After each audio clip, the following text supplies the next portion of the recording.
Hey, welcome to my channel. Kenalkan, aku Farma dari channel Jaslabor. Di channel ini, kami akan membahas tentang dunia kesehatan dari sudut pandang kenapa.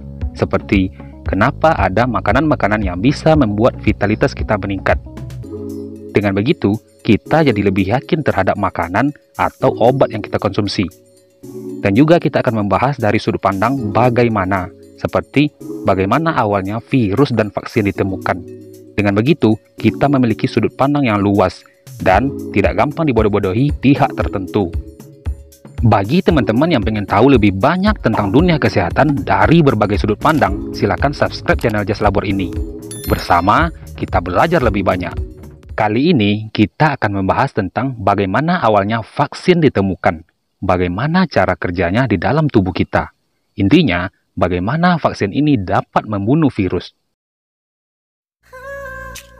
Virus selalu berdampingan dengan organisme, dan mungkin telah ada sejak sel hidup pertama kali berevolusi. Virus tidak meninggalkan fosil, sehingga asal-muasal virus hanya bisa dihipotesiskan dengan cara-cara seperti teknik biologi molekuler, yaitu pengkajian mengenai kehidupan pada skala molekul, dan tentang interaksi molekul dalam benda hidup. Namun, berdasarkan catatan sejarah, virus diketahui telah ada sejak zaman sebelum Masehi. Hal tersebut terbukti dengan adanya beberapa penemuan-penemuan, yaitu laporan mengenai infeksi virus di Memphis, ibu kota Mesir kuno, pada tahun 1400 sebelum Masehi, yang menunjukkan adanya penyakit poliomyelitis atau yang lebih kita kenal dengan polio. Katanya, Raja Fir'aun Ramses V yang meninggal pada tahun 1196 sebelum Masehi dipercaya karena terserang virus smallpox atau cacar. Pada zaman sebelum Masehi, virus endemik yang cukup terkenal adalah virus smallpox ini. Namun, pada tahun 1798, seorang bernama Edward Jenner menemukan bahwa beberapa pemerah susu memiliki kekebalan terhadap virus pox. Penemuan ini juga awal mula vaksinasi ditemukan. Ceritanya begini. Pada tahun 1796, seorang gadis pemerah susu bernama Sarah Nelmes mendatangi Jenner dan mengeluhkan adanya ras atau ruam di tangannya. Jenner lalu mengambil materi ras tersebut yang diketahui sebagai penyakit cacar menular pada sapi atau dikenal sebagai cowpox, dan memindahkannya ke lengan James Pepys, seorang anak tukang kebunnya yang berusia 8 tahun. Akibatnya, Pepys terkena cowpox, akan tetapi segera sembuh. Jadi, Jenner mengoleskan materi luka cacar smallpox itu ke luka yang dibuat di tangan Pepys, dan Pepys ternyata tidak terkena cacar. Jenner kembali melakukan percobaan sebanyak 23 kasus yang sama, termasuk kepada anak lelakinya yang berumur 11 bulan. Dengan keberhasilan Jenner ini, ilmu imunologi pun lahir, dan penemuan Jenner ini dikenal sebagai vaksinasi, yang diambil dari bahasa Latinnya sapi, yaitu vacca. Itulah asal-usul vaksin dari virus. Lalu, bagaimana cara virus menyerang tubuh kita? Penyerangan virus ini dikenal dengan infeksi virus, yaitu kondisi ketika virus masuk ke tubuh seseorang, kemudian menyerang sel tubuh dan berkembang biak. Setelah masuk, kemudian memperbanyak diri, dan setelah jumlahnya banyak, kemudian mendominasi. Saat itulah tubuh tidak dapat lagi mengontrol diri, karena telah dikuasai virus, dan akhirnya tubuh gagal mempertahankan dirinya. Itulah tujuan utama virus. Namun, tubuh juga tidak akan membiarkan virus seenaknya saja. Tubuh juga punya pertahanan terhadap serangan dari luar. Mekanismenya begini. Saat pertama kali terinfeksi virus, tubuh akan mengeluarkan pertahanan kekebalan bawaan standarnya bernama interferon, yang dapat mempengaruhi kemampuan virus untuk bereplikasi atau memperbanyak diri di dalam sel-sel tubuh. Interferon juga merekrut sel-sel kekebalan tubuh lainnya seperti sitokin, sel T, ataupun makrofag untuk datang dan menyerang virus agar tidak menyebar. Namun, respon imun ini memberikan efek lain pada tubuh. Misalnya, ketika terjadi infeksi virus, maka akan terjadi demam. Ini adalah bentuk respon imun yang menjadi peringatan bagi tubuh bahwa ada sesuatu yang tidak beres sedang terjadi. Dalam hal ini adalah serangan dari virus. Jadi, jika Anda demam, berarti pertahanan tubuh kita sedang bekerja, dan itu baik. Tandanya, sistem pertahanan tubuh kita atau imun masih bekerja. Apa jadinya jika imun tidak bekerja? Tentunya serangan benda asing termasuk virus akan semena-mena terhadap tubuh kita. Meskipun demikian, sistem pertahanan tubuh atau sistem imun juga ada yang kuat dan ada juga yang lemah. Namanya pertahanan, tentu ada yang kuat dan ada yang lemah. Sekarang, bagaimana caranya agar sistem pertahanan kita kuat? Apa faktor yang mempengaruhinya? Ada banyak faktor yang mempengaruhi kekebalan tubuh kita. Namun, di sini kita akan membahas 4 yang utama saja. Yang pertama, istirahat yang cukup. Tidur malam yang berkualitas merupakan cara tersimpel untuk memperkuat sistem imun. Ingat, dengan tidur yang cukup, tubuh bisa memproduksi sitokin dengan jumlah yang banyak. Sitokin ini merupakan jenis protein untuk melawan infeksi dan peradangan yang secara efektif menciptakan respon imun. Nah, sitokin ini diproduksi dan dilepaskan selama kita tidur. Istirahat yang cukup juga bisa memperbanyak produksi sel T. Sel T bisa menyerang dan menghancurkan sel pembawa virus. Yang kedua, makanan penunjang sistem imun. Cara memperkuat sistem imun juga bisa melalui makanan-makanan tertentu yang mengandung banyak vitamin, contohnya jeruk, brokoli, dan bayam. Brokoli kaya akan serat, antioksidan, vitamin A, vitamin C, dan vitamin E. Kandungan nutrisi inilah yang bisa memperkuat sistem imun tubuh. Sedangkan bayam hampir serupa. Sayuran hijau ini kaya antioksidan, beta-karotin, vitamin C, dan vitamin A. Buah jeruk juga demikian, kaya akan vitamin C.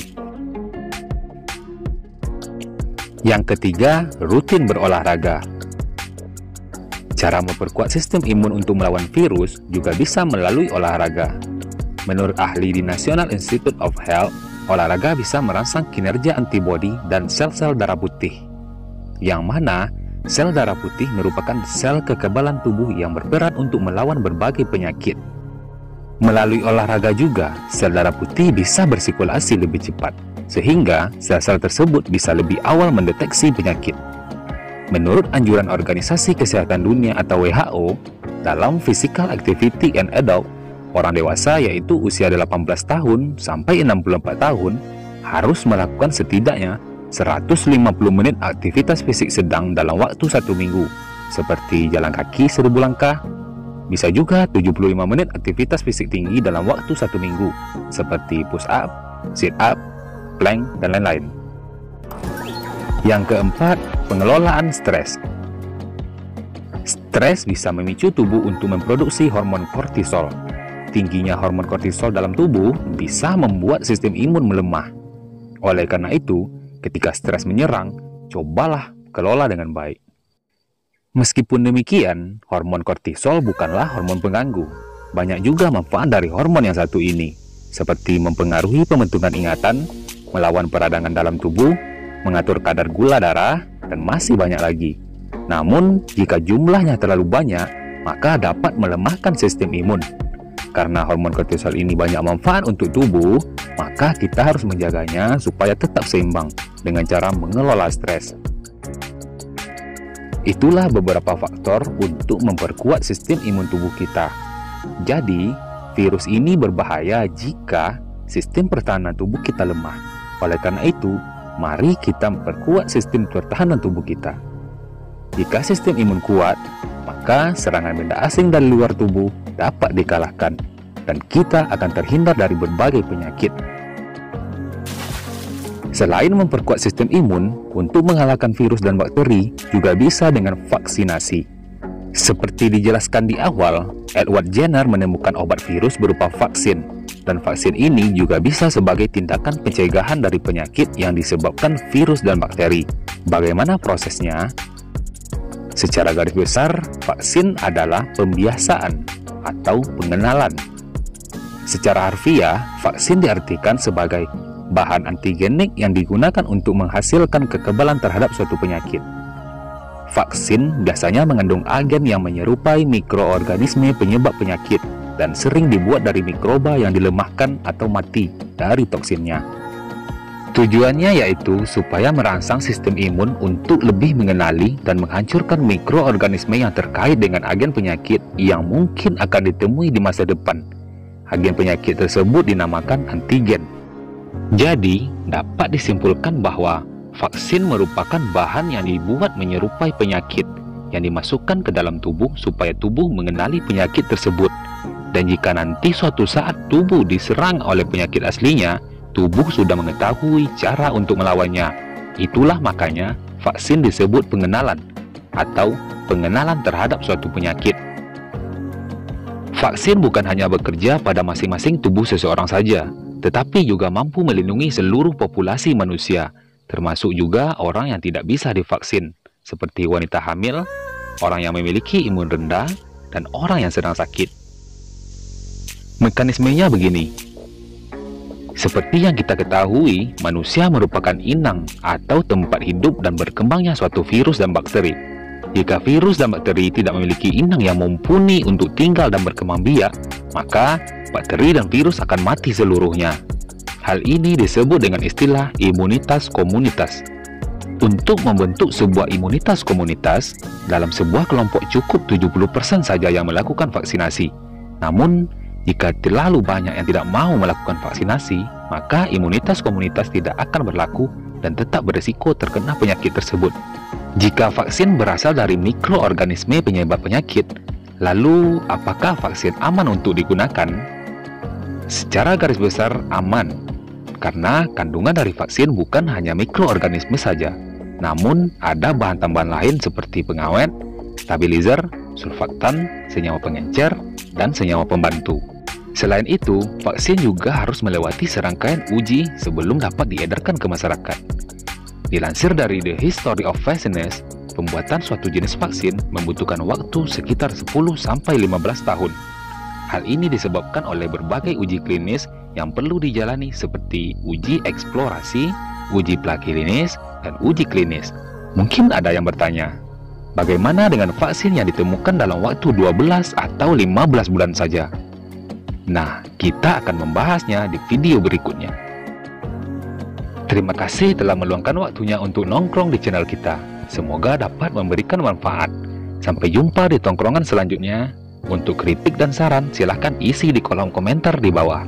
Dan jangan lupa juga untuk like and share jika teman-teman semua berkenan. Salam sehat, kaya, sejahtera, dan bahagia tentunya.